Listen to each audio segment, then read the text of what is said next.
وقال عز وجل كما ورد في سورة النور وتوبوا إلى الله جميعا أيها المؤمنون لعلكم تفلحون. وقال جل وعلا كما ورد في سورة الزمر قل يا عبادي الذين أسرفوا على أنفسهم لا تقنطوا من رحمة الله إن الله يغفر الذنوب جميعا صدق الله العظيم. رب اشرح لي صدري ويسر لي امري واحلل عقدة من لساني يفقهوا قولي. اللهم ربنا الهمنا رشدنا واعذنا من شرور انفسنا. اللهم ارنا الحق حقا وارزقنا اتباعه وارنا الباطل باطلا وارزقنا اجتنابه. اللهم وفقنا ان نتوب اليك توبة نصوحا آمین یا رب العالمین. آپ میں سے بہت سے حضرات کے علم میں ہوگا اخباری اطلاع کی بنیاد پر کہ میری آج کی گفتگو کا موضوع ہے توبہ کی عظمت اور اس کی تاثیر. اس کا پس منظر یہ ہے کہ پچھلے کئی مہینوں سے میری تقریر جو ہے وہ جو اس وقت عالمگیر حالات ہیں اور جو امت کو خطرات درپیش ہیں اور اس کے ضمن میں جو پیشین گوئیاں احادیث نبویہ میں موجود ہیں، جو میں کم سے کم یوں سمجھیے کہ 25 برس سے بیان کرتا آ رہا ہوں، لیکن اب وہ چشم سر کے سامنے آ رہی ہیں. پہلے وہ صرف یہ کہ انسان کو علمی اعتبار سے معلوم تھی، اب وہ صورتحال آنکھوں کے سامنے ہے. تو اس پر چونکہ گفتگو ہوتی رہی، لیکن ہر مرتبہ گفتگو کا اختتام اس پر ہوا کہ اس کا علاج کیا ہے، بچنے کا راستہ کون سا ہے. تو عام طور پر ایک لفظ پر توبہ، البتہ اس میں انفرادی توبہ، اجتماعی توبہ. انفرادی توبہ سے انسان اپنے گناہوں کی سزا سے بچ جاتا ہے. آخرت میں اللہ تعالیٰ اسے اپنے عفو و درگزر کا، اپنی رحمت کا، اپنے فضل کا مستحق قرار دے دیتا ہے. لیکن دنیا میں قوم کی حالت نہیں بدلتی جب تک اجتماعی توبہ نہ ہو.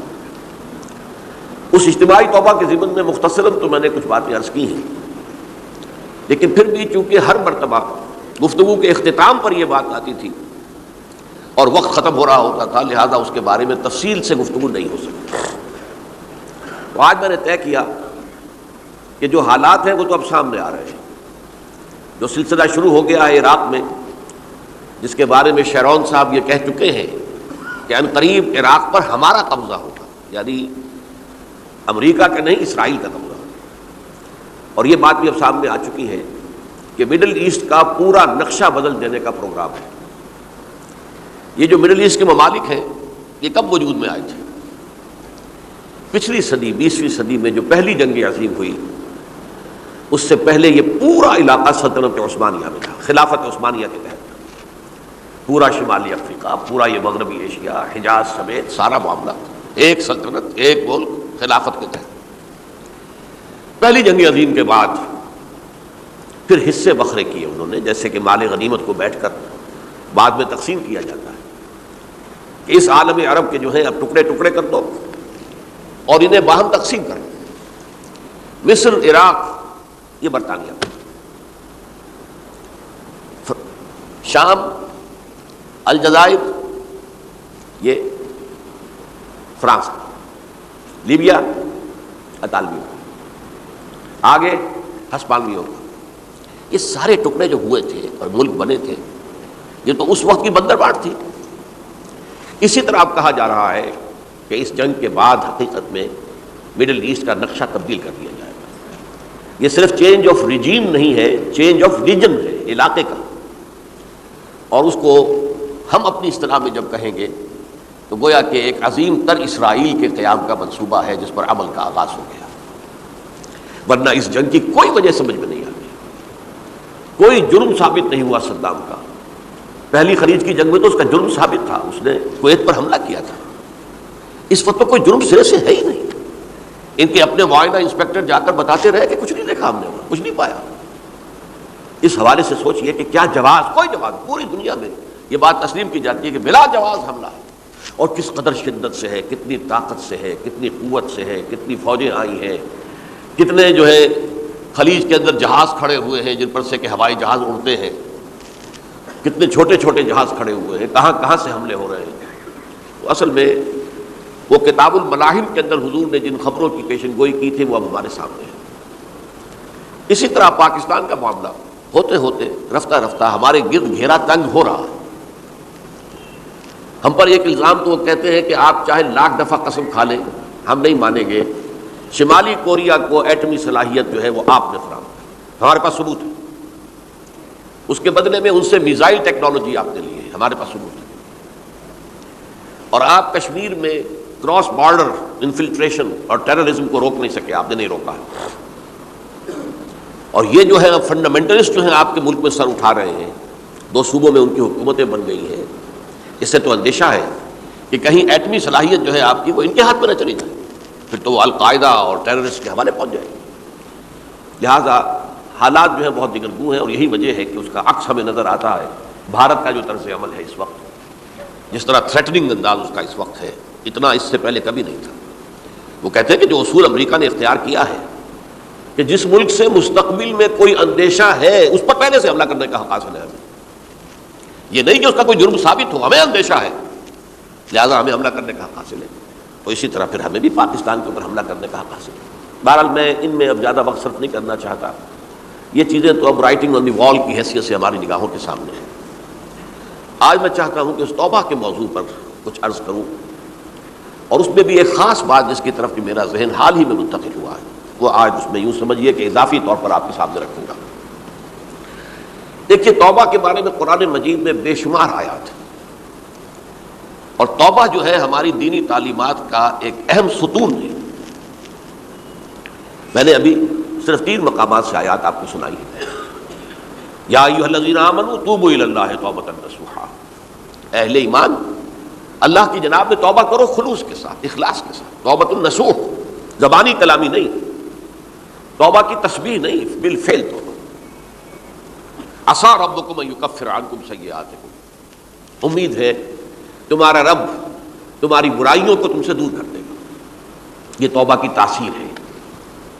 اگر آپ کے اخلاق اور کردار میں کوئی غلط شے شامل تھی، اللہ تعالیٰ آپ کے کردار کے دامن کو دھو دے گا، اور آپ کے اعمال نامے میں اگر دھبے لگے ہوئے تھے تو اللہ تعالیٰ ان دھبوں کو بھی دھو ڈالے گا۔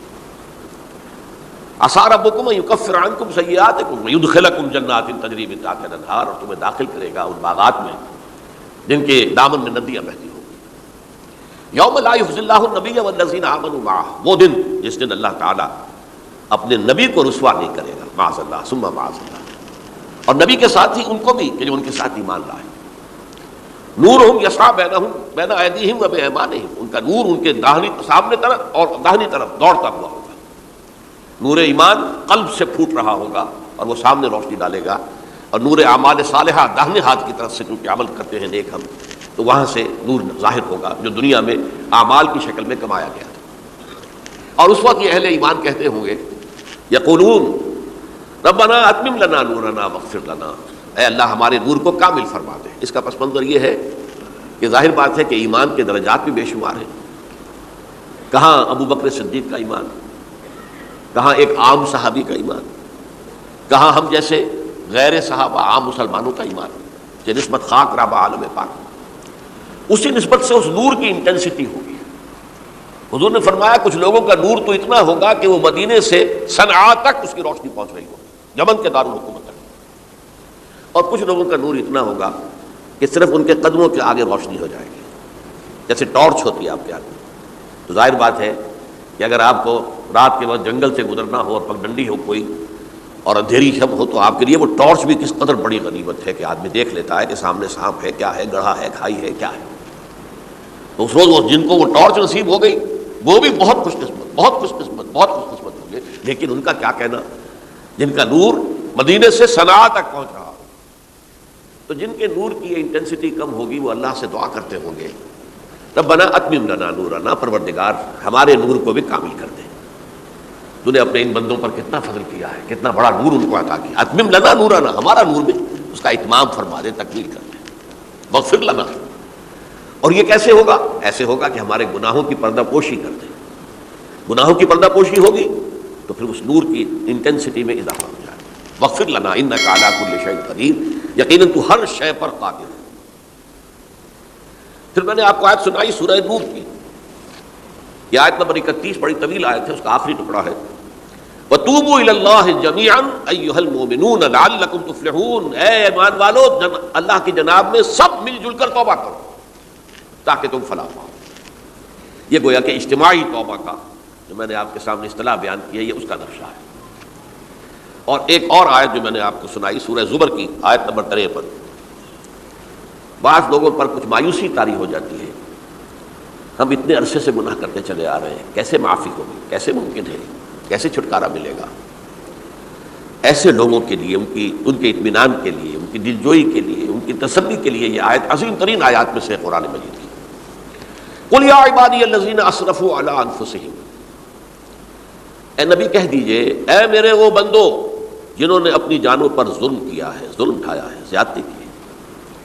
تم اگر گناہ کرتے رہے ہو تو اپنی جان پر ظلم کیا ہے، میرا تو کچھ نہیں بگاڑا، اللہ تو غنی ہے، اس کی تو سلطنت میں کوئی کمی نہیں آتی۔ ایک حدیث قدسی میں الفاظ آئے ہیں میرے بندو اگر تم سب کے سب اولکم و آخرکم و انسکم و جنکم، تمام انس و جن اور اولین سے لے کر آخرین تک کسی بدترین انسان جیسے فاسق و فاجر ہو جائیں، سب ابلیس بن جائیں، تب بھی میری سلطنت میں کوئی کمی نہیں ہوگی۔ اور اگر تم سب کے سب اولین و آخرین اور انس اور جن سب مل کر جو متقی ترین انسان ہو سکتا ہے ویسے بن جاؤ، ابو بکر صدیق بن جاؤ، تب بھی میری سلطنت میں کوئی اضافہ نہیں ہوگا۔ تو اللہ تعالیٰ کا تو کچھ بگڑتا نہیں ہے، انسان گناہ کرتا ہے تو اپنا نقصان کرتا ہے۔ قُلْ يَا عِبَادِيَ الَّذِينَ أَسْرَفُوا عَلَىٰ أَنفُسِهِمْ، کہہ دیجئے اے نبی اے میرے وہ بندو جنہوں نے اپنی جانوں پر ظلم کیا ہے، ستم کیا ہے، ظلم اٹھایا ہے، لَا تَقْنَطُوا مِن رَحْمَتِ اللَّهِ۔ میں آج بعض حدیثیں اس موضوع پر آپ کو سناؤں گا، عجیب چشم کشا حدیثیں ہیں۔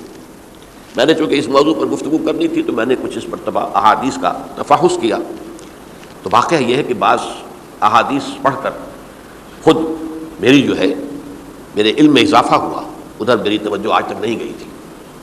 لا تقنطوا من رحمت اللہ، اللہ کی رحمت سے مایوس مت ہو۔ ان اللہ یغفر الذنوب جميعا، اللہ تعالیٰ تمام کے تمام گناہ معاف کر دے۔ اللہ تعالیٰ کی قدرت ہے، اللہ کا اختیار ہے، اللہ کا فیصلہ ہے، لہذا مایوس نہ ہو، اصلاح کرو۔ احادیث تو میں بعد میں آپ کو سناؤں گا، اس سے پہلے اس کا فلسفہ سمجھ لیجئے اصل میں کیا ہے۔ دیکھیے ایک ہے طبیعی اعمال، فزیکل، ان کا ہم دنیا میں اصول یہ دیکھتے ہیں کہ اس کے نتائج لازمی ہوتے ہیں اور ان سے چھٹکارا نہیں مل سکتا۔ آپ نے سنکھیا کھایا ہے تو مریں گے، چائے کھانے کے بعد آپ نے خودکشی کا ارادہ کیا، سنکھیا کھا لیا، اب چاہے آپ پر ندامت ہو، پشیمانی ہو، پریشانی ہو، توبہ کرے، آپ کا بچنے کا کوئی سوال نہیں ہے، مرنا ہی مرنا۔ اتنا یہ کہ اللہ تعالیٰ جو ہے اپنی معجزانہ کسی قدرت سے اس عمل کا جو طبعی نتیجہ ہے اس کو نکلنے سے روک دے۔ آگ کی فطرت ہے کہ وہ جلاتی ہے، اللہ کے حکم کے تحت حضرت ابراہیم کو اس نے نہیں جلایا، یا نار کونی بردن وسلام علی ابراہیم۔ لیکن یہ ہمیشہ نہیں ہوتا، یہ تو ایک دفعہ ہو گیا بس، اللہ جب چاہے اب بھی کر سکتا ہے، لیکن یہ روز روز نہیں ہوتا۔ روز روز جو بھی فزیکل لاز ہیں وہ چل رہے ہیں، اگر وہ نہ چلے تو کوئی سائنس پاسبل ہی نہ ہو، کوئی ٹیکنالوجی ممکن ہی نہ ہو۔ یہ تو ان فزیکل کیمیکل لاز جو ہیں ان کا دوام ہے کہ جس کی وجہ سے یہ ساری سائنس اور ٹیکنالوجی اب کہاں سے کہاں پہنچ رہی ہے کہ عروج آدم خاکی سے انجم سہمے جاتے ہیں کہ یہ ٹوٹا ہوا تارا کہیں مہی کا عامل نہ بن جائے۔ تو یہ توبہ جو ہے فزیکل اعمال میں مفید نہیں ہے، چاہے آپ پر یہ احساس میں کیا کر بیٹھا، کیا میں نے کیا، کیوں میں نے کھا لیا، یہ سب کیا، تو اب اثر کرے گا۔ جو اخلاقی اعمال ہیں ان کا قانون یہ نہیں ہے، اخلاقی اعمال کے نتائج ختم ہو جاتے ہیں توبہ کے ساتھ۔ یہ ایک بہت بڑا قانون ہے، بہت بڑا قانون۔ ایسا نہیں ہے کہ کسی گناہ سے انسان کی فطرت میں کوئی ایسی مستقل کجی واقع ہو جائے کہ جس کی اصلاح کی کوئی صورت ہی نہ ہو، یہ نہیں ہے۔ بڑے سے بڑے گناہ، بڑے سے بڑے گناہ توبہ کرو، خلوص دل سے کرو، جو اس کے اصول ہیں، جو اس کے قواعد ہیں، جو اس کے ضوابط ہیں، جو اس کی شرائط ہیں، ان کو پورا کرو۔ تو بڑے سے بڑے اعمال، برے سے برے اعمال، میں حدیثیں آج آپ کو سناؤں گا، حیران کروں، کیونکہ عام طور پر یہی ہوتا ہے کہ مواعظ میں چونکہ لوگوں کو اصلاح کی ترغیب دلانی ہوتی ہے تو وہ جو انذار کا پہلو ہے اسے زیادہ نمایاں کیا جاتا ہے۔ اللہ کی طرف سے شدید ذو انتقام، اللہ انتقام لینے والا ہے، اللہ سزا دینے والا ہے۔ لیکن یہ دوسرا پہلو جو ہے وہ بھی اپنی جگہ پر بہت اہمیت کا حامل ہے کہ طبیعی اعمال کے نتائج اور عواقب اور اخلاقی اعمال کے نتائج و عواقب یہ ایک جیسے نہیں ہیں۔ اب اس معاملے میں تاریخ مذاہب عالم میں جو بہت بڑی غلطی ہوئی تورات میں حضرت آدم اور حوا علیہ السلام سے جو غلطی اور خطا ہو گئی تھی، آپ اندازہ کیجئے کیا مقام اللہ نے عطا کیا تھا، سارے فرشتوں کو ان کے سامنے سجدہ کروا دیا تھا، اور ایک ہی حکم تو دیا تھا نا کہ اس درخت کے قریب نہ جانا، اور تو ابھی کوئی شریعت نہیں تھی، کوئی لمبے چوڑے احکام نہیں تھے، کھاؤ جہاں سے چاہو، اس ایک درخت کے پیچھے پاس نہ جانا، وَلَا تَقْرَبَا هَٰذِهِ الشَّجَرَةَ فَتَكُونَا مِنَ الظَّالِمِينَ، اور وہی کام کر بیٹھے حضرت آدم اور حضرت حوا علیہ السلام۔ کتنا بڑا گناہ، کتنا بڑا گناہ، کتنا بڑا گناہ! لیکن قرآن نے وضاحت کر دی کہ آدم نے توبہ کی، اللہ نے معاف کر دیا۔ اللہ تعالیٰ سے کلمات سیکھے، ندامت دل میں پیدا ہو گئی حضرت آدم کو، لیکن الفاظ نہیں تھے، کن الفاظ میں اللہ سے معافی مانگوں، مجھ سے خطا ہو گئی، بہت بڑی غلطی ہو گئی۔ وہ الفاظ بھی اللہ نے سکھائے، فَتَلَقَّىٰ آدَمُ مِن رَبِّهِ كَلِمَاتٍ، یہ ہے جس میں کہ وہ علامہ اقبال کا ایک شعر ہے ان کے نوجوانی کے دور کا، جس پر میں بھول رہا ہوں کہ داغ دہلوی تھے یا کوئی اور تھے کہ جنہوں نے علامہ سے کہا تھا میاں اس امت میں اور یہ شعر، اس بڑی محفل میں بات آئی تھی کہ موتی سمجھ کے شان کریمی نے چن لیے قطرے جو تھے میرے عرق انفعال کے۔ انفعال کہتے ہیں عربی میں پشیمانی، شرمندگی، اور عام طور پر جب کسی انسان پر پشیمانی اور شرمندگی طاری ہوتی ہے تو پیشانی جو ہے اس پر کچھ پسینہ سا آتا ہے۔ تو قطرے جو تھے میرے عرق انفعال کے موتی سمجھ کے شان کریمی نے چن لیے، اللہ کی نگاہ میں ان کی اتنی قیمت، ان کی اتنی وقت میرے بندے نے پشیمانی اختیار کی ہے، اپنے اس غلط کام کے اوپر اسے رنج اور افسوس ہو رہا ہے، تو اللہ کی نگاہ میں اس کی یہ عظمت ہے، یہ قدرت ہے۔ تو اللہ تعالیٰ نے جب حضرت آدم کے دل میں وہ پشیمانی پیدا ہو گئی تو الفاظ نہیں تھے، کن الفاظ میں؟ ہم کہتے ہیں نا کہ مجھے سمجھ نہیں آ رہا کہ میں کس منہ سے آپ سے بات کروں، میری یہ حیثیت نہیں ہے، میں کن الفاظ میں اپنی جو ہے خطا کا اعتراف کروں۔ تو اللہ نے وہ کلمات خود سکھا دیے، فَتَلَقَّىٰ آدَمُ مِن رَبِّهِ كَلِمَاتٍ فَتَابَ عَلَيْهِ إِنَّهُ هُوَ التَّوَّابُ الرَّحِيمُ۔ یہ چیز کہیں تورات جب دوبارہ مرتب ہوئی ہے تو وہ نکل گئی، اس میں رہ گئی، باقی اس میں شامل نہیں ہوئی۔ یہ تاریخی اعتبار سے جان لیجئے، تورات جو ہے وہ آج سے 2500 بلکہ 2600 برس قبل سے دنیا سے غائب ہے۔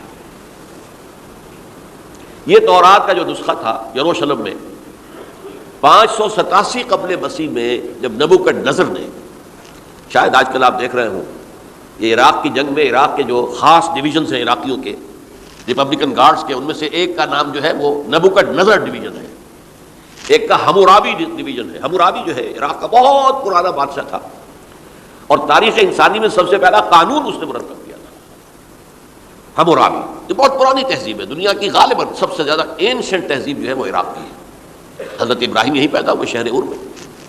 تو نبوکدنضر نے جب تباہ کیا تھا یروشلم کو، 6 لاکھ آدمیوں کو قتل کیا اور 6 لاکھ کو قیدی بنا کر لے گیا بیبیلونیا، بابل کا لفظ بھی آج کل آ رہا ہے۔ کسی زمانے میں وہ عظیم شہر تھا دنیا کا، وہ معمولی سا شہر رہ گیا ہے، نئے شہر بڑھ گئے۔ تو اس وقت سے اس نے جب یروشلم میں جو ہیکل سلیمانی حضرت سلیمان کی بنائی ہوئی مسجد تھی اس کو جب گرایا ہے، اس کے بعد سے وہیں پر وہ نسخہ رکھا ہوا تھا تورات کا، پھر دنیا میں وہ نسخہ اب نہیں ہے۔ یہودیوں کا کہنا ہے کہ موجود ہے مسجد اقصیٰ کے نیچے، وہ جب اس نے گرایا تھا تو جو نیچے تہخانے تھے وہ نہیں گرے تھے، وہ محفوظ رہتے، اوپر ملبہ آ گیا، اور وہیں پر وہ تورات اور وہ تابوت سکینہ جس میں حضرت موسیٰ کا عصا بھی رکھا ہوا ہے اور بہت سے وہ من اور سلوہ کے بھی کچھ نمونے رکھے ہوئے ہیں، وہ تابوت سکینہ اس کا قرآن مجید میں سورہ بقرہ میں ذکر ہے، وہ بھی موجود ہے، اور جو ربائی وہاں اس وقت تھے ان کے علماء، ان کی لاشیں بھی وہاں پڑی ہوئی ہیں۔ وہ جب ہم کھدائی کریں گے تو دنیا میں سامنے آ جائے گی۔ لیکن بہرحال اس وقت جو مجھے کہنا تھا وہ یہ کہ چونکہ اصل تورات اس وقت گم ہو گئی، 150 سال کے بعد اسے پھر یادداشتوں سے کچھ مرتب کیا گیا تو اس میں غلطیاں پیدا ہو گئی، اب انسانی یادداشت کا معاملہ آ گیا۔ انہی میں سے ایک بڑی غلطی یہ ہوئی، اومیشن یہ ہوئی کہ حضرت آدم نے جو توبہ کی اور اللہ نے قبول فرما لیا، اس کا ذکر اس میں نہیں۔ اس سے نتیجہ عیسائیوں نے کیا اختیار کیا کہ وہ اوریجنل سن کہتے ہیں اسے، وہ جو ابتدائی گناہ تھا عظیم، جو ہمارے جد امجد آدم سے سرزد ہوا تھا. اس گناہ کا اثر جو بھی بچہ نسل آدم میں پیدا ہوتا ہے وہ لے کر آتا ہے. یہ زمین و آسمان کا فرق ہے. اسلام کے نزدیک ہر بچہ جو پیدا ہوتا ہے وہ معصوم ہے بلکہ مسلم ہے. کل مولود یولد علی الفطرہ، جو بھی بچہ پیدا ہوتا ہے وہ فطرت اسلام پر پیدا ہوتا ہے. فابواہ یحودانہ او یمجسانہ او ینصرانہ، یہ تو والدین ہیں اس کے جو اسے مجوسی یا عیسائی یا یہودی بنا لیتے ہیں، ورنہ وہ تو مسلمان ہوتا ہے، فطرت کی کلین سلیٹ لے کر آتا ہے. عیسائیت کہتی ہے ہر انسان جو پیدا ہوتا ہے بنیادی طور پر گناہ گار ہے، اپنے جد امجد کے گناہ کا بوجھ لے کر آ رہا ہے. اب اس کا علاج انہوں نے پھر کیا تجویز کیا؟ یہ ہے کہ ایک غلطی پر دوسری غلطی اور دوسری پر تیسری غلطی. خشت اول چونے حد بیمار کج، تاثریہ بھی رود دیوار کج. اب اللہ نے جب دیکھا اب تو ہر بندہ جو ہے آدم کی اولاد کا بنیادی طور پر پیدائشی طور پر گناہ گار ہے، تو اب کیا کیا جائے؟ تو اللہ نے اپنا اکلوتا بیٹا، صلبی بیٹا مسیح یسوع اسے زمین پر بھیجا. یہ الفاظ میرے ہیں کہ اسے قربانی کا بکرا بنا کر اور ان سب کی طرف سے قبول کر لیا، گناہ گاروں کی طرف سے، کہ ان کے گناہ کا کفارہ ہو جائے گا جو عیسیٰ کو مان لے. یہ عقیدہ ہے عیسائیت کا. جڑ کیا ہے کہ گناہ ہو گیا تو گناہ کا اثر تو رہے گا. قرآن یہ کہتا نہیں، اللہ دھو دیتا ہے. تمہاری سیرت و کردار کے اوپر بھی جو داغ ہیں دھل جائیں گے، اور تمہارے نامہ اعمال میں جو دھبے ہیں وہ بھی دھل جائیں گے. توبہ کرو، توبوا الی اللہ توبۃ نصوحا، کرو وہ توبہ کے جو بالکل خلوص دل کے ساتھ ہو. اب میں ذرا آپ کو کچھ احادیث سنانا چاہتا ہوں. ایک طرح کا یہ تبشیر کا پہلو ہے آج ہماری گفتگو میں کہ جو نمایاں ہوگا. یہ بات احادیث تو چھوٹی چھوٹی ہے اور یہ بہت مرتبہ میری گفتگو میں آ چکی ہیں، صرف اس وقت حوالہ دے کر گزر جاؤں گا. یہ ترمذی اور ابن ماجہ میں حضرت انس ابن مالک رضی اللہ تعالی عنہ سے روایت ہے. حضور نے فرمایا کل بنی آدم خطاؤون وخیر الخطائین التوابون. تمام بنی آدم خطا کار ہیں. خطا کار بھی نہیں، بہت خطا کار ہیں، بہت خطا کار ہیں. لیکن ان خطا کاروں میں بہتر لوگ وہ ہیں کہ جو خوب توبہ کرتے ہیں. غلطی ہو گئی توبہ کر لو. اور ایک اور حدیث میں آپ کو بتاؤں گا کہ یہ نہیں ہے کہ پھر کبھی وہ غلطی نہ ہو. اس وقت آپ یہ لگا لیں اپنے اوپر یہ کام میں نے نہیں کرنا، اور ایک دفعہ وہ کام چھوڑ دیں تو توبہ ہو گئی. پھر اگر کچھ عرصے کے بعد پھر کہیں آپ جذبات کی رو میں بہ گئے، پھر کہیں کوئی برے اثرات جو ہے وہ پڑے، پھر غلطی، کوئی بات نہیں، پھر توبہ کرو. پھر ہو گیا پھر توبہ کرو. تواب اسی لیے کہا بار بار بار بار بار بار توبہ کرنے والے.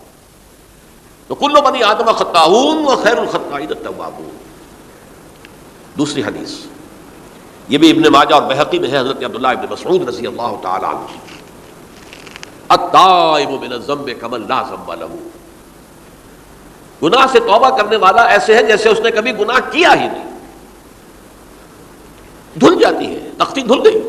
بچے نے تختی لکھی تھی، اس کو دھو دیا، ختم ہو گئی. ایک حدیث تو پڑھ کر میں بھی چونکا. یہ اصل میں اسلوب ہے بیان کا، بتانے کے لیے کہ تمہارے دلوں کے اندر مایوسی کا غلبہ نہ ہو جائے.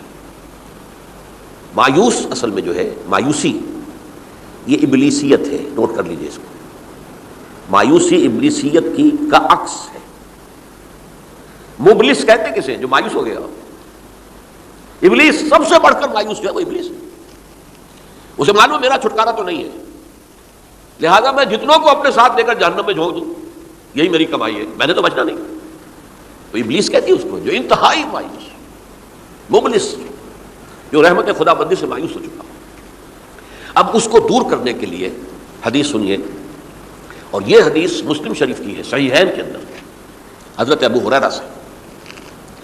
حضور فرماتے ہیں والذی نفسی بیدہ، قسم ہے اس ذات کی جس کے ہاتھ میں میری جان ہے، لو لم تذنبوا، اگر تم لوگ گناہ نہ کرتے، لذهب اللہ بکم، تو اللہ تعالیٰ تمہیں لے جاتا کہیں اور، ولجاء بقوم یذنبون، اور پھر کسی ایسی مخلوق کو پیدا کرتا ہے جو گناہ کرتے، فیستغفروا اللہ، اور پھر وہ اللہ سے استغفار کرتے اور توبہ کرتے، فیغفر لہم، اور اللہ تعالیٰ انہیں معاف کر دیتا. تو میں نے عرض کیا کہ یہ بعض چیزیں ہوتی ہیں کہ جن کا واقع سے کوئی تعلق نہیں ہوتا، لیکن ایک زور بیان کے لیے، ایک بات کو ایمفیسائز کرنے کے لیے، جیسے قرآن مجید میں آتا ہے، اے نبی کہہ دو ان کان للرحمن ولد فانا اول العابدین، اگر اللہ کا کوئی بیٹا ہو تو میں سب سے پہلے میں اس کو پوجوں گا.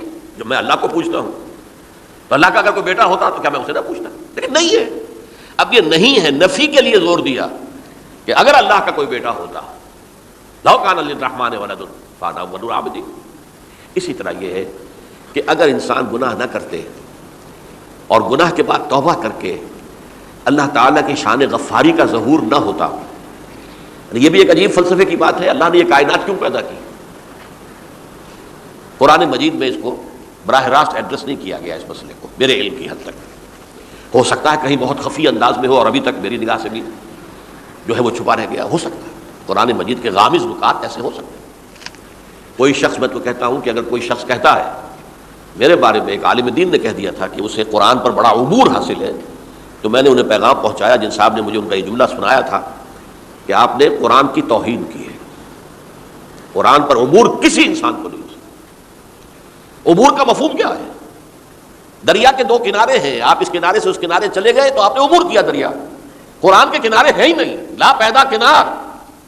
لہذا یہ کہہ دینا کسی کے بارے میں کہ قرآن مجید، اب انہوں نے تو ایک طرح سے میری تعریف کی تھی، میرے ایک ساتھی سے جملہ کہا تھا، ان کے وہ عزیز تھے، تو گویا کہ وہ جو میری تنظیم میں تھے ان کو خوش کرنے کے لیے کہہ دیا ہو یا جو بھی ہو، ان کے دلی جذبات ہو سکتا ہے کہ میں نے کہا انہیں یہ پہلا پیغام پہنچا دیجیے، آپ نے قرآن کی توہین کی ہے، قرآن پر عبور کسے ہو سکتا ہے؟ نہ معلوم کتنے مقامات ہیں کہ جہاں امام راضی بھی کھڑے ہوئے ایسے نظر آتے ہیں دہشت زدہ، اعلم ان ھذا المقام مقام غامض مہیب عمیق، ہوشیار کے رہ پر دم تیغست قدم رہا، ہوشیار ہو جاؤ، یہ بڑا خطرناک مقام ہے، بہت مشکل مقام ہے، اس کے تہ تک پہنچنا کسی کے لیے ممکن نہیں ہے۔ سورہ حدید کی آیت هو الاول والآخر والظاہر والباطن پر یہ الفاظ ہیں جو امام راضی نے لکھے۔ تو اس لیے میں آپ سے عرض کر رہا ہوں کہ یہ کہنے کا انداز ہے، والذی نفسی بیدہ لو لم تذنبوا، اس ہستی کی قسم جس کے ہاتھ میں میری جان ہے، اگر تم گناہ نہ کرتے، تو میں عرض کر رہا تھا تو اللہ کی شان غفاری کیسے ظاہر ہوتی؟ اللہ نے کائنات کیوں پیدا کی؟ کنت کنزا مخفیا فاحببت ان اعرف فخلقت الخلق۔ محدثین کرام اگرچہ اس حدیث کی سند کو پختہ نہیں مانتے، لیکن اکثر مفسرین نے اس کو تسلیم کیا ہے۔ علامہ آلوسی نے تسلیم کیا کہ میں ایک چھپے ہوئے خزانے کے مانند تھا، اب خزانہ کہیں پڑا ہے، اس کا کیا حاصل کیا ہے؟ وہ تو کہیں کھلے، کسی کے پاس جائے، کوئی اسے فائدہ اٹھائے تب تو کوئی فائدہ ہوا نہیں۔ تو کن تو کنزل مخفیا، میرے اندر طاقت تھی، قوت تھی، خلاقی تھی، میری شانیں ساری میرے اندر ہی اندر تھی نا۔ کن تو کنزل مخفیا فاحببت ان اعرف، تو میں نے یہ چاہا کہ مجھے پہچانا جائے، فخلقت الخلق، تو میں نے خلق کی تخلیق کی ہے، اب مجھے پہچانو اس کائنات کے ذریعے سے، یہ میری تخلیق ہے، آؤ دیکھو۔ ایک مصور اپنی تصویروں کی نمائش لگا، دیکھو میرے شاہکار، آؤ دیکھو، یہ میرے فن کے کمال کے نمونے، آؤ دیکھو۔ تو یہ ہے سب، دیکھو زمین آسمان، ان فی خلق السماوات والارض واختلاف اللیل والنہار والفلک التی تجری فی البحر بما ینفع الناس وما انزل اللہ من السماء من ماء فاحیا به الارض من بعد موتها۔ یہ ساری آیات ہیں، غور کرو۔ اور اسی لیے انسان کو پیدا کیا جس میں یہ فیکلٹی آف اپریسیشن، اللہ کے حسن و جمال و کمال کو پہچاننے کی صلاحیت ہے، ورنہ ظاہر بات ہے کہ یہ جمادات کیا پہچانیں گے اللہ کو، یہ پہاڑ کیا پہچانے گا اللہ کو؟ اللہ کو پہچاننے کی صلاحیت انسان میں ہے۔ تو یہ چونکہ ایک فلسفہ ہے باقاعدہ کہ اللہ نے تعالیٰ، اسی سے میں کہہ رہا ہوں اگر گناہ نہ ہوتا اور پھر توبہ نہ ہوتی اور میں اس کو معاف نہ کرتا تو میری شان غفاری کا ظہور کیسے ہوتا؟ میری شان ہے نا، غفار بھی ہوں، ستار بھی ہوں، اس کا ظہور کیسے ہوتا ہے؟ تو والذی نفسی بیدہ لو لم تذنبوا لذهب اللہ بکم ولجاء بقوم یذنبون فیستغفر اللہ فیغفر لهم۔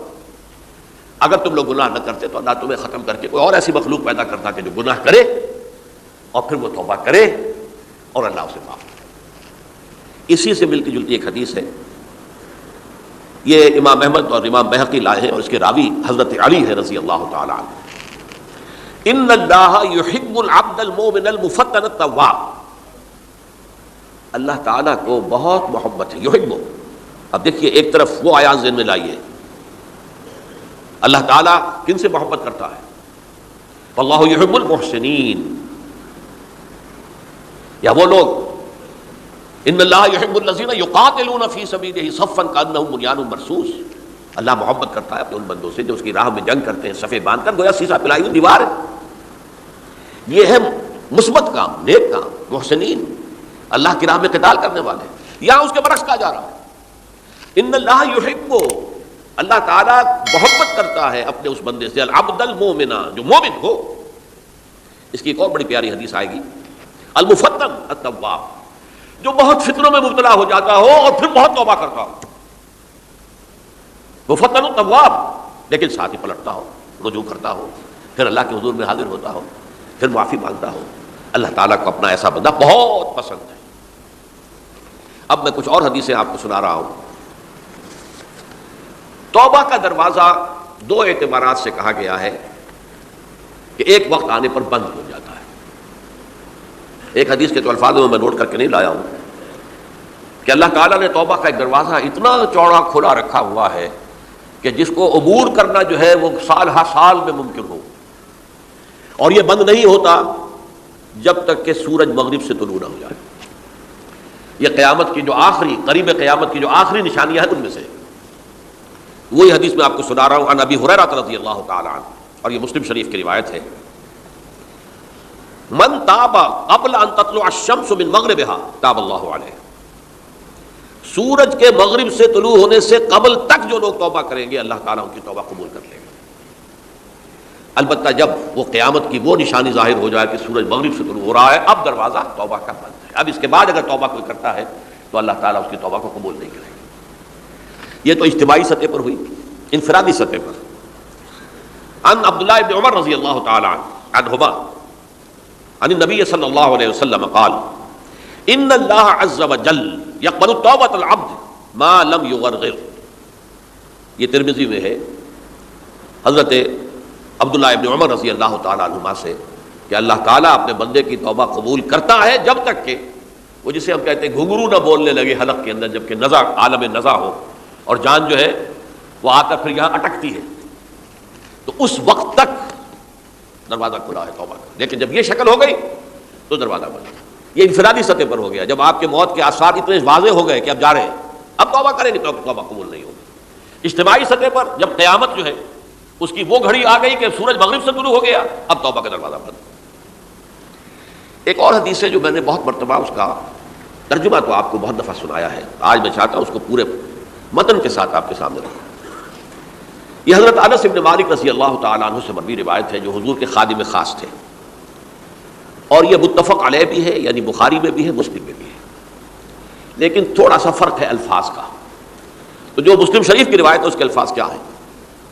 للہ اشد فرحا بتوبۃ عبدہ حین یتوب الیہ، جان لو اللہ تعالیٰ کو زیادہ خوشی ہوتی ہے اپنے کسی گناہ گار بندے کی توبہ سے جب کہ وہ توبہ کرتا ہے۔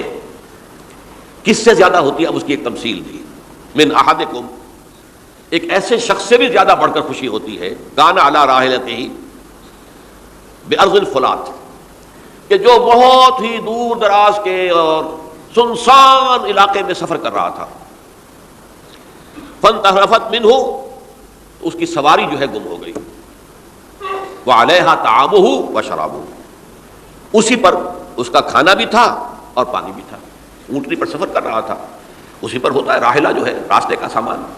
اچانک کہیں بیٹھا ہے تھوڑی دیر کے لیے سستانے کے لیے، کہیں اونٹ آ گئی اور اونٹنی صاحبہ غائب ہو گئی۔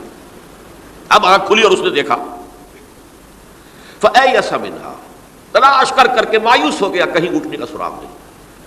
اب ظاہر بات ہے کسی صحرا میں یہ کیفیت، اس کا مطلب کیا ہے؟ یقینی موت۔ فَأَتَىٰ شَجَرَةً فَاسْتَجَعَ فِي ظِلِّهَا وَقَدْ أَيَسَ مِنْ رَاحِلَتِهِ، تو وہ ایک درخت کے نیچے اس کے سائے میں آ کے لیٹ گیا، گویا کہ موت کی امید میں۔ فَبَيْنَهُمَا وَهُوَ كَذَلِكَ إِذْ هُوَ بِهَا قَائِمَةٌ عِندَهُ، اس کی کہیں دوبارہ آنکھ لگی ہے، جو کھولا تو دیکھتا ہے اونٹنی تو موجود ہے، کھڑی ہے، تو وہ فوراً اس کی وہ جو رسی ہے وہ پکڑتا ہے، فَأَخَذَ بِخِتَامِهَا ثُمَّ قَالَ مِنْ شِدَّةِ الْفَرْحِ، اب جو اسے مسرت ہوئی اس کا آپ اندازہ کر سکتے ہیں، ایک یقینی موت کا معاملہ آ چکا تھا، اور اچانک اللہ تعالیٰ نے وہ کھوئی ہوئی اونٹنی جو ہے وہ واپس دلا دی۔ تو وہ کہنا تو یہ چاہتا تھا، اللہ تو میرا رب ہے، میں تیرا بندہ ہوں، لیکن جسے ہم کہتے ہیں کہ خوشی کی انتہا فرط مسرت میں ایسی زبان لڑکھڑائی، اس نے کہا اللہم انت عبدی وانا ربک، اے اللہ تو میرا بندہ ہے، میں تیرا رب ہوں، یہ کہہ بیٹھا۔ تو یہ کیا ہے؟ فرط مسرت جسے آپ کہتے ہیں، خوشی کی انتہا، کہ جس میں انسان جو ہے اتنی بڑی خطا کر بیٹھتا ہے۔ اللہ کو اپنے کسی گناہ گار بندے کی توبہ سے اس سے بھی زیادہ خوشی ہوتی. اب ظاہر بات ہے کہ تماثیل کس لیے ہیں؟ بعض لطائف، بعض حقائق اتنے لطیف ہوتے ہیں کہ ان کو بیان نہیں کیا جا سکتا بتمام کمال، تو مثالوں کا سہارا لیتے ہیں. اللہ کو کتنی خوشی ہوتی کیا سمجھیں گے ہم؟ لہذا یہ مثال تو سمجھ میں آ گئی نا کہ ایک لقدق صحرا میں انسان سفر کر رہا تھا، ایک ہی اونٹنی ہے، اسی پر اس کا پانی ہے، اسی پر اس کا کھانا ہے. کہیں ٹھہرا ہے تھوڑی دیر کے لیے اور اونٹنی غائب ہو گئی، اور اس کے بعد تلاش کر کے شمال مغرب جنوب ہر طرح دیکھ لیا آپ نے، کہیں اونٹنی کا سراغ نہیں. اب موت کے انتظار میں لیٹ گیا کہ اچانک دیکھتا ہے کہ اونٹنی موجود ہے. تو وہ اس شدت فرح میں یہ کہہ بیٹھتا ہے اللہم انت عبدی وانا ربک انا للہ و انا الیہ راجعون. اب دیکھیے ایک حدیث وہ آ رہی ہے، اور اس کو یوں سمجھیے اللہ تعالیٰ نے جو انسان پیدا کیے ہیں ان کے مزاج مختلف ہیں. ان میں کچھ لوگ ہوتے ہیں جو قوی ہوتے ہیں ارادے کے، جو فیصلہ کر لیا ڈٹ گئے. کچھ لوگوں میں وہ قوت ارادی اتنی مضبوط نہیں ہوتی، وہ ادھر ادھر سوچتے رہتے ہیں. کچھ لوگ جسمانی طور پر بہت توانا ہوتے ہیں، کچھ لوگ جسمانی طور پر پیدائشی طور پر کمزور ہوتے ہیں. تو اگر کوئی قوت ارادی کمزور رکھنے والا شخص ہے، وہ بھی تو اللہ کی تخلیق ہے، اللہ کا بندہ ہے، خطاؤں کا ظہور ہو جاتا ہے، توبہ کرتا ہے، پھر کچھ عرصے کے بعد پھر خطا کا ظہور ہو جاتا ہے، پھر توبہ کرتا ہے. تو ہم تو یہ سمجھیں گے کہ ایک حد کے بعد پھر اس کی توبہ قبول نہیں ہونی چاہیے. لیکن حدیث سنیے، وعن ابی ہریرہ رضی اللہ تعالی عنہ قال قال رسول اللہ صلی اللہ علیہ وسلم ان عبدا اذنب ذنبا، یقیناً ایک بندہ جو ہے وہ ایک گناہ کرتا ہے. فقال، پھر وہ کہتا ہے رب، اے میرے پروردگار، اذنبت فاغفر لی، مجھ سے گناہ ہو گیا ہے، مجھے معاف فرما دے. فقال ربہ، تو پروردگار یہ کہتا ہے اعلم عبدی ان لہ ربا یغفر الذنب ویأخذ بہ، میرا یہ بندہ یہ جانتا ہے کہ اس کا ایک رب ہے جو گناہ معاف بھی کر سکتا ہے اور سزا دے بھی سکتا ہے. کیا مانی ہوئے؟ گناہ اس نے کیا ہے لیکن جانتا ہے اللہ کو کہ وہ معاف بھی فرما سکتا ہے، تبھی تو وہ اللہ سے معافی کی درخواست کر رہا ہے. اس کے اس جاننے کی بنیاد پر، اس کے اس علم کی بنیاد پر، اس کے اس ایمان کی بنیاد پر فرمایا غفرت لعبدی، میں نے اپنے بندے کو معاف کر دیا. ثم مکث ما شاء اللہ، پھر وقت گزرا جتنا کہ اللہ نے چاہا.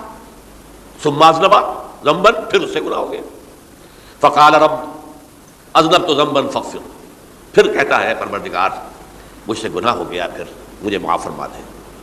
فقال ربہ، اللہ فرماتا ہے عالم عبدی ان لہ ربا یغفر الذنب ویأخذ بہ، میرا بندہ ہے نا جو جانتا ہے کہ اس کا ایک رب ہے، ایمان باللہ اس کے اندر ہے، تبھی تو پکار رہا ہے. اور یہ بھی جانتا ہے کہ وہ گناہ معاف بھی کر سکتا ہے اور چاہے تو پکڑ بھی سکتا ہے، سزا بھی دے سکتا ہے. تو فرمایا، اللہ تعالیٰ فرماتے ہیں میں نے فرمایا کہ میں نے معاف کر دیا. ثم مکث ما شاء اللہ، پھر ایک عرصہ گزرا اس کے بعد. ثم اذنب ذنبا، پھر اس نے گناہ کیا. قال رب اذنبت ذنبا آخر، اس نے کہا پروردگار میں نے تو پھر ایک اور گناہ کر دیا، فاغفر لی، مجھے بخش دے. فقال اعلم عبدی ان لہ ربا یغفر الذنب ویأخذ بہ، میرا بندہ جانتا ہے نا کہ اس کا ایک رب ہے جسے وہ پکار رہا ہے، کیوں وہ جانتا ہے کہ اسے اختیار حاصل ہے کہ چاہے تو بخش دے اور چاہے تو پکڑ لے. اس کے اس علم، اس ایمان کی بنیاد پر میں نے اسے معاف کر دیا. ایک اور حدیث، میں نے چونکہ اس گفتگو کے لیے ان احادیث کا تفحص کیا ہے، یہ تو بہت ہیں حدیثیں، میں نے ان میں سے کچھ چنی ہیں. ہمارے بعض واعظ ناصح وہ بھی کسی شخص کو روکتے رہے، برائیوں سے روکتے رہے، نہیں رکتا، تو کہیں غصے میں آ کے اللہ تجھے کبھی معاف نہیں کرے گا. یہ کتنا بڑا جرم ہے، اس کا اندازہ کیجئے اس حدیث سے. تو میرے بندے کو میری رحمت سے مایوس کر رہے ہیں، کتنا بڑا جرم ہے اس کا اندازہ کیجئے.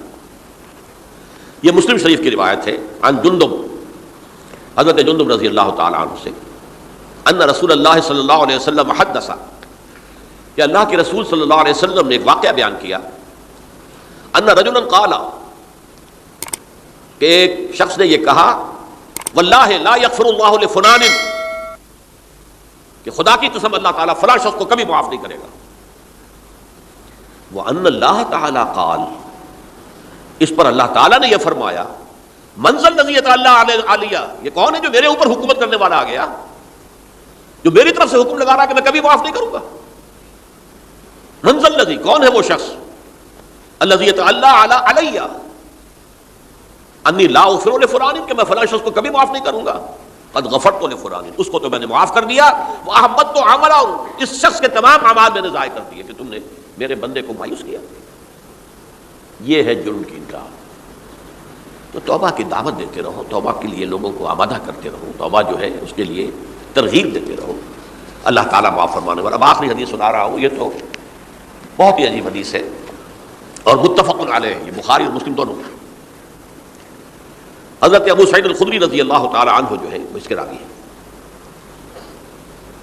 حضور نے فرمایا کانا فی من کانا قبلکم رجل قتل 99 نفسا، تم سے پہلے جو امت تھی بنی اسرائیل گویا کہ ان کا ذکر ہے، اس میں ایک آدمی ایسا تھا جس نے 99 قتل کیے تھے. اب آپ اندازہ کیجئے کتنا بڑا گناہ کبیرہ ہے قتل. قرآن مجید میں آتا ہے وَكَأَنَّمَا قَتَلَ النَّاسَ جَمِيعًا، اگر ایک انسان کو بھی ناحق قتل کر دیا گیا تو یہ ایسے ہی ہے گویا کہ اس نے پوری نوع انسانی کو قتل کر دیا. اس نے 99 قتل کیے. فَهَلْ لَهُ مِن تَوْبَةٍ، پھر اس کے بعد یہ ہوا کہ اس کے اندر توبہ کا جذبہ پیدا ہوا. فَسَأَلَ عَنْ أَعْلَمِ أَهْلِ الْأَرْضِ، تو اس نے پھر سوال کیا، لوگوں سے پوچھا کہ زمین میں رہنے والوں میں کون سب سے بڑا عالم ہے. فَدُلَّ عَلَىٰ رَاهِبٍ، تو اسے بتایا گیا فلاں راہب فلاں جگہ پر ہے، وہ بہت نیک ہے، بڑا عالم ہے. فَأَتَاهُ، وہ اس کے پاس آیا. فَقَالَ أَنَّهُ قَتَلَ 99 نَفْسًا فَهَلْ لَهُ مِن تَوْبَةٍ، انہوں نے کہا دیکھیے راہب صاحب میں نے 99 انسان قتل کیے، اب مجھے یہ بتائیے کہ میرے لیے توبہ کا کوئی امکان ہے. فقال لا، اس نے کہا نہیں. فقتلہ، اس نے اس کو بھی قتل کر دیا. فکمل بہ 100، اپنی سینچری مکمل کر لی، مطلب 99 کے بعد ایک کی کسر تھی، اس کو بھی قتل کیا، 100 پورے کر لیے. ثم سأل عن عالم اہل الارض، پھر اس نے پوچھا کوئی اور کوئی بڑے عالم انسان ہو. فدل علی رجل عالم، پھر اس کی رہنمائی کی گئی ایک بڑے عالم شخص کی طرف. فقال انه قتل 100 نفس، تو اس نے وہاں جا کر کہا کہ میں 100 انسان ہلاک کر چکا ہوں، قتل کر چکا ہوں. فهل له من توبہ، میرے لیے توبہ کا کوئی امکان ہے؟ فقال نعم، اس نے کہا کیوں نہیں، 100 قتل کیے تب بھی کیا ہے، توبہ کا راستہ دروازہ کھلا ہوا ہے. معلوم یغرغر، جب تک کہ وہ گھنگرو نہیں بج رہا اس وقت تک تمہارے توبہ کا دروازہ کھلا ہوا ہے. فرمایا نعم ومن يحول بینہ وبین التوبہ، تمہاری توبہ کے درمیان اور تمہارے درمیان کون حائل ہو سکتا ہے، توبہ کا دروازہ کھلا ہے. لیکن ساتھ ہی کہا انطلق الی ارض کذا و کذا، اب تم ایسے کرو جہاں تم رہتے ہو وہاں نہ جاؤ واپس، وہاں کا ماحول اچھا نہیں ہے، معاشرہ اچھا نہیں ہے، ہو سکتا ہے کہ تم توبہ پر قائم نہ رہ سکو، تم فلاں جگہ چلے جاؤ، وہاں اچھے لوگ آباد ہیں، ان میں جا کر رہو. فإن بها أناسا يعبدون الله تعالی، وہاں ایسے لوگ آباد ہیں جو اللہ کی بندگی کرتے ہیں. فاعبد اللہ معهم، تو تم ان کے ساتھ مل کر اللہ کی بندگی اور پرستش کرو. ولا ترجع الى ارضک، اپنی زمین کی طرف اپنے وطن میں واپس مت جاؤ. فإنها ارض سوء، وہ بری جگہ ہے. فانطلقا، تو وہ چل پڑا، ہجرت کر رہا ہے، اس جگہ جا رہا ہے جہاں کا راہب نے بتایا تھا. حتی اذا نصف الطریق، جب آدھا راستہ اس نے پورا کر لیا، اتاہ الموت، موت آ گئی. فاختصمت فیہ ملائکۃ الرحمۃ و ملائکۃ العذاب، اب وہ جہنم کے فرشتے بھی آ گئے اس کی جان قبض کرنے کو، اور جنت کے بھی آ گئے. فقالت ملائکۃ الرحمہ، رحمت والے جو فرشتے ہیں جنت والے، انہوں نے کہا جا تائبا مقبلا بقلبہ اللہ تعالی، یہ شخص توبہ کر کے اللہ تعالیٰ کی طرف ہجرت کر رہا تھا، اس لیے اس کی نیت کی بنیاد پر اب یہ جنتی ہے، لہذا اس کی روح ہم قبض کریں گے.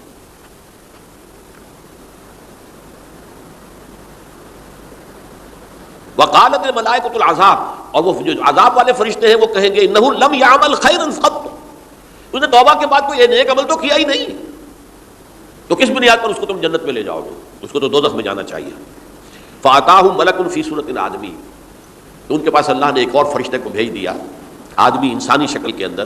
فجعلوہ بینہم، تو ان فرشتوں نے کہا بھائی ہمارا فیصلہ کرا دو، اس کی روح ہم لینا چاہتے ہیں یا ہم لینا چاہتے ہیں. انہیں حکم بنا دیا. فقال قیسوا ما بین الارضین فإلی ایتہما کان اقرب، کہ تم فاصلہ ناپ لو جہاں سے وہ چلا ہے اور جہاں جا رہا تھا اور یہاں اس کی موت ہو رہی ہے، تو کون سا فاصلہ زیادہ ہے. جب ناپا گیا، بلکہ ایک حدیث میں آتا ہے کہ اس پر اللہ نے زمین کو جو ہے حکم دے دیا ایک طرف والی زمین تو سکڑ جا، دوسری والی جو ہے تو پھیل جا، تاکہ وہ جو جدھر جو جا رہا تھا وہ زیادہ قریب ہو جائے بنسبت اس کے کہ جہاں سے وہ چلا تھا۔ تو اس فیصلے پر پھر جو فرشتے تھے جو کہ رحمت کے فرشتے تھے وہ اس بندے کو لے گئے جنت کے اندر۔ یہ ہے توبہ کی عظمت اور اس کی تاثیر۔ اب آئیے اجتماعی توبہ کا طریقہ کار جو میں نے بہرحال بیان کیا ہے۔ پہلے افراد توبہ کریں اور صحیح توبہ کریں۔ صحیح توبہ کیا ہے؟ ہماری زندگیوں میں کوئی حرام شے ہے فوراً نکال باہر کریں ہماری معاشرت میں، اور اس معاشرے میں رہتے ہوئے جو قانون ہے جس کے ہم پابند ہیں، ہم کسی زانی کو رجم نہیں کر سکتے، ناممکن ہے، یہ تو قانون ہی بنے گا تب ہوگا نا۔ ہم کسی چور کا ہاتھ نہیں کاٹ سکتے، تو قانون بنے گا تو ہوگا۔ تو ہم جن چیزوں پر عمل نہیں کر سکتے قانوناً، ان کے علاوہ باقی پوری شریعت جس پر عمل کیا جا سکتا اس پر عمل پیرا ہوتا ہے۔ سود میں بند نہیں کر سکتا، بینکوں کو میں آگ نہیں لگا سکتا، اور بینکوں کو آگ لگا دیں گے تبھی سود تو ختم نہیں ہوگا، لیکن یہ تو کر سکتا ہوں نا کہ براہ راست سود میں ملوث نہ ہوں، سود پر قرضہ لے کر اپنا کاروبار نہ چمکاؤں، نہ بڑھاؤں، سود پر قرضہ لے کر اپنے مکان نہ اونچا کروں، یہ تو کر سکتا ہوں۔ تو کم سے کم جو ڈائریکٹ کسی نے قانون نہیں بنایا کہ لازم ہے آپ پر کہ آپ سودی قرضہ لیں اور اپنی بلڈنگ عالی شان بنا لیں، کسی نے نہیں کی۔ یہ اگر کر رہے ہیں تو آپ مجرم ہیں۔ آپ کے معاشرے میں کوئی قانون نہیں بنا کہ پردہ ختم، برقع حرام، مصر یہ ترکی میں تو کر دیا گیا تھا برقع حرام، وہاں تو سر کو اوپر جو ہے ڈھانپنا جو ہے، اسکارف لینا بھی ممنوع ہے، یہاں تو نہیں ہے۔ پھر یہاں جنہوں نے چھوڑا ہے مجرم خود ہے۔ یہاں تو اللہ کا شکر ہے کوئی ایسا مصطفیٰ کمال پیدا آج تک نہیں ہوا ہے کہ جس نے ان چیزوں کا حکم دیا۔ ہاں ترغیب ہے، ذرائع ابلاغ کے ذریعے سے، فحاشی ہے، عریانی ہے، لیکن چوز آپ خود کرتے ہیں، فیصلے کا اختیار آپ کا اپنا ہے۔ تو جن چیزوں کے اندر بھی گناہ سے بچنے کا امکان ہے اس کو عملاً ترک کیا جائے، اور نمبر 2 عزم مصمم کر لیا جائے کہ اللہ اب بقیہ زندگی جتنی بھی ہے اس میں اپنی توانائیاں، اپنی قوتیں، اپنی صلاحیتیں صرف کروں گا تیرے دین کی تبلیغ اور تیرے دین کے قائم کرنے کی جدوجہد، عزم مصمم۔ یہ لوگ اگر 14 کروڑ میں 14 لاکھ بھی ہو جائیں، بہرحال 2-4 کی توبہ کرنے سے ملک کی قسمت نہیں بدلتی۔ معتدل تعداد کے اندر جو ہے یہ لوگ اگر ایسے ہو جائیں، اور پھر یہ کہ وہ مل کر اگر زور لگائیں، تو واقعتاً اس ملک کے اندر شریعت اسلامی کا نفاذ ہو سکتا ہے، اللہ کا نظام قائم کیا جا سکتا ہے۔ یہ ملک بنایا اسی لیے گیا تھا۔ تو یہ توبہ کا جو ہے اجتماعی توبہ کا یہ پوری تفصیل تو میں بارہا بیان کر چکا ہوں۔ آج جو میں نے کہا تھا کہ ایک بات کی طرف میرا ذہن حالیہ منتقل ہوا ہے، اس سے پہلے نہیں ہوا۔ یہ توبہ کرنے والے لوگ جب تک 14 لاکھ نہیں ہیں، 1400 ہی ہوں، لیکن یہ اگر دعا کریں گے اللہ تعالیٰ کے خلوص کے ساتھ تو ان کی دعا قبول ہوگی۔ دعا بہت بڑی شے ہے، الدعاء مخ العبادہ، ٹھیک ہے، بڑا لمبا راستہ لگتا ہے یہ کہ 14 لاکھ انسان توبہ کریں، یا 2 لاکھ یا 3 لاکھ انسان توبہ کریں، صحیح معنی میں توبہ کریں، اور پھر وہ جمع ہو، ایک طاقت بنے، تن من دھن لگانے کے لیے، جانے دینے کے لیے تیار ہو جائیں۔ تو لگتا ہے یہ کہ کافی لمبا ہے کہ دراز و دور دیدم رہو رسم پارسائی، یہ تو بڑا لمبا راستہ ہے۔ اسی سے لوگ کہتے ہیں کہ پھر کیا حل ہوا، یہ تو حل جو ہے تو کوئی عملی حل تو نہیں ہوا۔ اس میں میرا ذہن منتقل ہوا ہے دعا، اجیب دعوت الداع اذا دعان امن یجیب المضطر اذا دعاہ۔ بھلا وہ کون ہے جو کسی مضطر کسے کہتے ہیں؟ ایک شخص نہایت پریشان حال ہو گیا ہو، نہایت پریشان حال، اور میں اللہ کو پکارے، پروردگار تو میری دستگیری فرما۔ اللہ کسی اور طرف مجھے کوئی توقع نہیں رہی، کوئی نہیں رہا جس سے مجھے کوئی امید ہو۔ یہ مضطر اضطرار کی حالت میں آ کر جب بالکل بے چین ہو کر اللہ کو پکارتا ہے تو اللہ اس کی دعا قبول کرتا ہے۔ اور دعا کی حد یہاں تک بھی آتے ہیں الفاظ کہ لا یرد البلاء قضاء الا بالدعاء۔ تقدیر الہی کو بھی اس لیے 2 حصوں میں تقسیم کیا گیا، تقدیر مبرم، ایک تو اللہ کا وہ فیصلہ ہے جو ٹل نہیں سکتا کسی صورت میں، ایک تقدیر معلق ہوتی ہے تو صحیح اللہ کا فیصلہ لیکن اس میں تبدیلی ہو سکتی ہے۔ یہ جو تقدیر معلق ہوتی ہے اس میں دعا انتہائی مؤثر شے ہے۔ لا يرد البلاء الا لا يرد القضاء الا بالدعاء، قضا جو ہے وہ نہیں بدل سکتی سوائے دعا کے۔ اس دعا کی تو کم سے کم ہم منادی کریں، لیکن پہلے شرط وہی ہے، ورنہ وہ دعا نہیں ہے، ورنہ وہ توبہ نہیں ہے۔ توبہ صحیح ہو، حرام سے اپنے وجود کو، اپنے گھر کو پاک کریں، اس کے بغیر کچھ نہیں۔ اس کے بغیر تو جیسے کہ کہا گیا سورہ مائدہ میں، قُلْ يَا أَهْلَ الْكِتَابِ لَسْتُمْ عَلَىٰ شَيْءٍ حَتَّىٰ تُقِيمُوا التَّوْرَاةَ وَالْإِنجِيلَ، اے نبی ان سے کہہ دیجئے، اے اہل کتاب، تمہاری کوئی حیثیت اللہ کی نگاہوں میں نہیں ہے، تمہاری کوئی دعا اللہ کے ہاں قابل پذیرائی نہیں ہے جب تک کہ تم تورات اور انجیل کو قائم نہیں کرتے۔ لہذا دعائیں تو نہ بنو۔ 30 لاکھ آدمی جو ہے حج کے موقع پر کیسی کیسی دعائیں مانگتے ہیں، کہاں جا رہی ہیں دعائیں، کہاں ہیں ان کی قبولیت کے آثار؟ توبہ صحیح ہو، اور توبہ کے بارے میں آج میں نے امکانی حد تک آپ کے سامنے آج ترغیب و تشویق کا پہلو رکھا ہے۔ مایوسی، اس کو کہا بھی جاتا ہے مایوسی کفر ہے، اور میں نے آپ سے کہا آج کہ لا تقنطوا من رحمت اللہ ان اللہ یغفر الذنوب جميعا، 99 قتل کیے ہوں، 100 قتل کیے ہوں، تب بھی توبہ کرو گے تو اللہ توبہ قبول فرمائے گا، اور کس شان کے ساتھ قبول فرمائے گا اس حدیث کے اندر آیا، متفق علیہ حدیث صحیح بخاری اور صحیح مسلم کے اندر ہے۔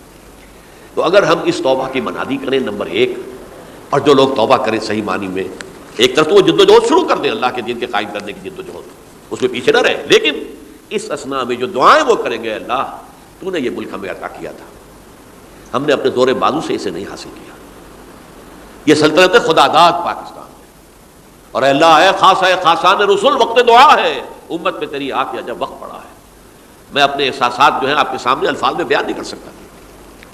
یہ جب یروشلم کی تباہی ہوئی تھی جس کا میں نے ذکر کیا ہے، 6 لاکھ انسان قتل ہوئے تھے، اور 6 لاکھ کو نبوکدنضر جو تھا وہ ہانک کر بھیڑوں بکریوں کی طرح بیبلونیا لے گیا تھا، اس سے پہلے کتنے ہی نبی اہل کتاب کے وہ کہتے رہے تھے کہ ہوش کرو، توبہ کر لو، بلکہ ایک جگہ کے الفاظ یہ ہیں، درخت کی جڑ پر کلہاڑا رکھا جا چکا ہے، اب بھی ہوش میں آ جاؤ، ہوش میں نہیں آئے۔ دنیا پرستی، جو بھی ان کے نفس پرستی جو بھی ان کے اوپر مسلط ہو چکی تھی، اس نے انہیں توبہ نہیں کرنی دی، تباہی و بربادی ہو گئی۔ آج ہماری نگاہوں کے سامنے عراق کے ساتھ کیا ہو رہا ہے، بغیر اس کے کہ کوئی جرم ہوتا، بغیر اس کے ہم تو بڑے بڑے جرم کر چکے ہیں ان کی نگاہ میں۔ نان پرولیفریشن ٹریٹی جو ہے اس کے خلاف ہمارا عمل جا رہا ہے پوری دنیا کے اندر، ان کا کہ ہم اس کو ایٹمی صلاحیت کو نہیں پھیلنے دیں گے۔ وہ ایک خاص وقت میں افغانستان میں انہیں ہماری ضرورت تھی اپنے اصل دشمن USSR اپنے مقابل کی طاقت کو ختم کرنے کے لیے، اس وقت انہوں نے اپنا منہ جو ہے پھیر لیا تھا، نہیں دیکھا تھا، اور ہمارے ہاں اللہ کی یہ رحمت آ گئی کہ ایٹمک صلاحیت بھی حاصل ہو گئی، اور پوری دنیا میں شاہ عبداللہ نے کہا تھا، پرنس عبداللہ نے، کہ یہ آپ کا نہیں ہے، یہ جو نواز شریف صاحب سے جب اس کا ہم نے دھماکہ کیا ہے، یہ بم آپ کا نہیں ہے، یہ پوری امت مسلمہ کا بم ہے۔ کیسے یہ برداشت کر سکتے ہیں یہودی اور یہودیوں کے اعلی کار عیسائی، خاص طور پر Protestants, west white Anglo Saxon Protestants? ناممکن۔ تو سمجھ لیجئے کہ پاکستان کی جڑوں پر بھی تیشہ رکھا جا چکا، یہ میرے احساسات کی اس سے کم میں تعبیر ہو نہیں سکتی، لیکن اب بھی امکان ہے، اب بھی امکان ہے، اب بھی امکان ہے۔ توبہ کرو، توبہ کراؤ، مل جل کر طاقت بنو، کوشش کرو کہ یہاں اسلام کا نظام آ جائے، اور اس اسنا میں بھی دعا کرو اللہ تعالیٰ سے کہ اللہ ہمیں مہلت عطا فرما دے، ہمیں کچھ اور مہلت عطا فرما دے، اے اللہ ہمیں کچھ اور مہلت عطا فرما دے۔ بارک اللہ لی ولکم فی القرآن العظیم ونفعنی وإیاکم بالآیات وذکر